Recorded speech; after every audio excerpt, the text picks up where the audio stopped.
Good morning, teacher. How you doing? My name is Gonzalo Algarra, and this is my video presenting some of the class subjects we studied throughout the semester and throughout the first 5 weeks.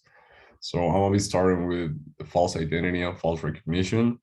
So false identity is when you have this group of people that has certain dominance or power over certain groups or certain individuals under this scheme of power. Then through hegemonic speech, they impose or they create this almost always kind of negative idea about these groups or individuals, culture, or society.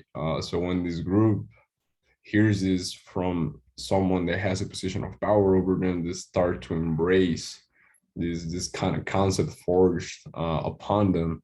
So this is when the false recognition starts to develop due to this negative concept that is forced upon them, as I was saying.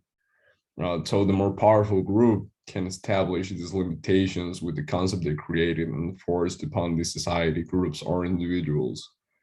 So the more powerful group, for them, it's easier to, create expectations, what they can demand, the social status, the commitments, the requirements they have to live up to in their daily lives. So it's something like powerful people are treating the general population as some kind of livestock they can just like fumble and play around with their identity, because, as I was saying, they're in a position where they can create these ideas and the people will embrace them because that's everything they know.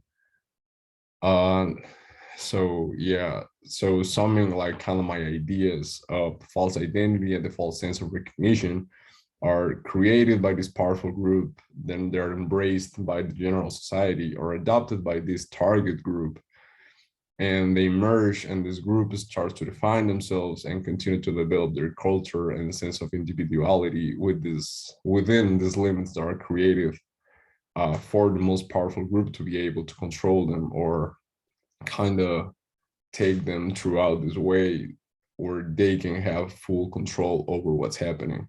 So false recognition and false identity are something that's forged and that is forced upon a certain group that has some limitations, and these limitations are pre-established by this more powerful group of individuals. So yeah, that's false recognition. I'm gonna be jumping straight to Hanet's three spheres of recognition. So Hanet proposes these three spheres of recognition, right? So there's love, there's law, and there's achievement. They were presented in class as basic relationships, state duties and privileges, and community unique contributions to society. So these three spheres are three basic ways of interaction with your own society or with your own group of people that kind of define how you recognize yourself, because at the end of the day, recognition, it's a really individual process within every individual, then there forges an entire group's identity, right? So how you interact with these three spheres within your society, within your group, kind of defines how you're turning out, right? So for example, there's always positives and negatives within each sphere. So we have, for example, the basic relationship one. Either you grow up with love, you grow up in a family that supports you, in a society that really supports you, pushes you up, or you get mistreated, you get problems of violation. Maybe you're mistreated in your family, maybe you're mistreated within your own society. So there's the positive, there's the negative, and you can turn out either way, right? Because at the end of the day, we humans are social creatures. So yeah. And then you have state duties and privileges.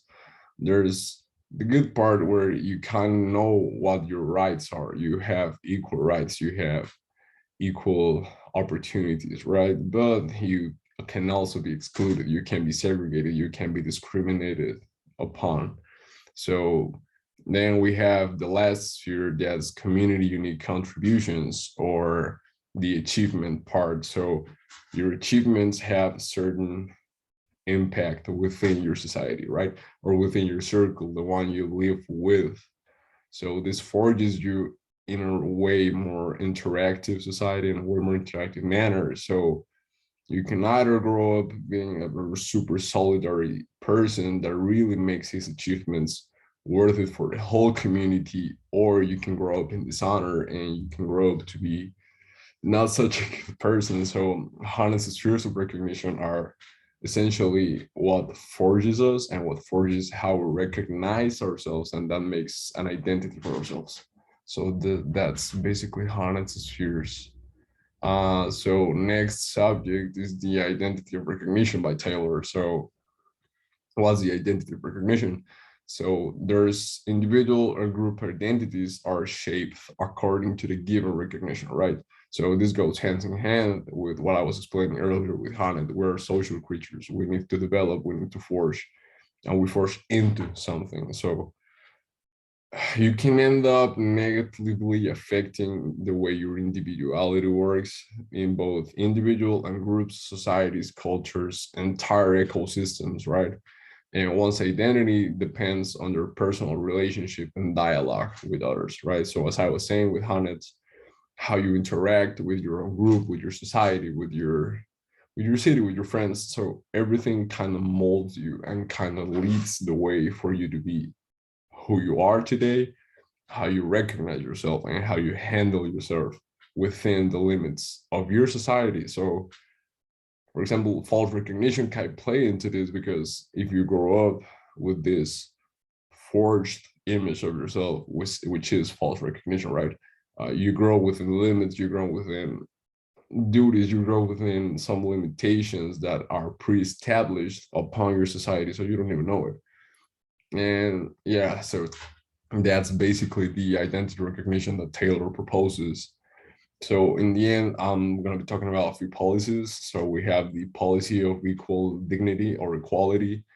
So this dictates that all human beings must be treated equally, same rights. So this is a proposition from Taylor, which means that it doesn't matter where you're from, how you were born, how you were, how you got raised, what you believe in, what you like, how you gender yourself, how you manage yourself. Everyone should have the same rights and should be treated equally, because that's what makes, I believe that's what makes a really good recognition, and that helps us maybe not be within these limits that maybe not equality or not having the same opportunities maybe gets us into. So we don't have these limitations, right?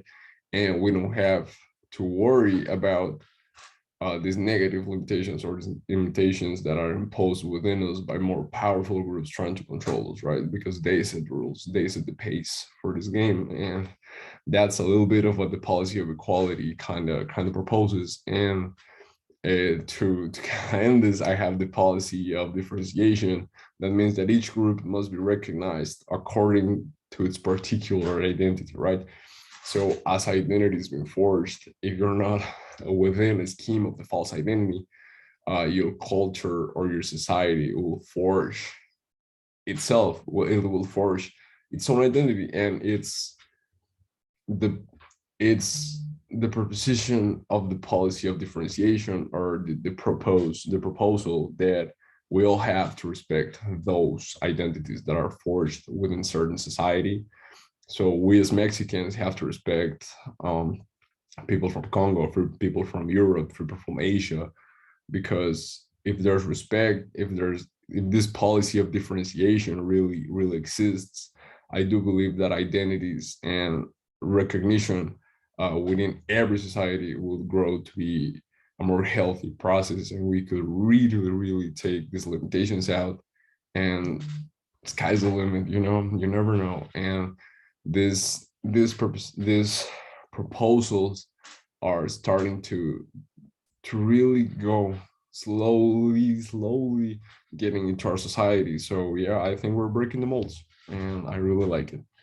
So that would be all conclusions. I hope you like this presentation. I took my time, put like my thing in this. I really did. I hope you like it, and have a great day, teacher. See you.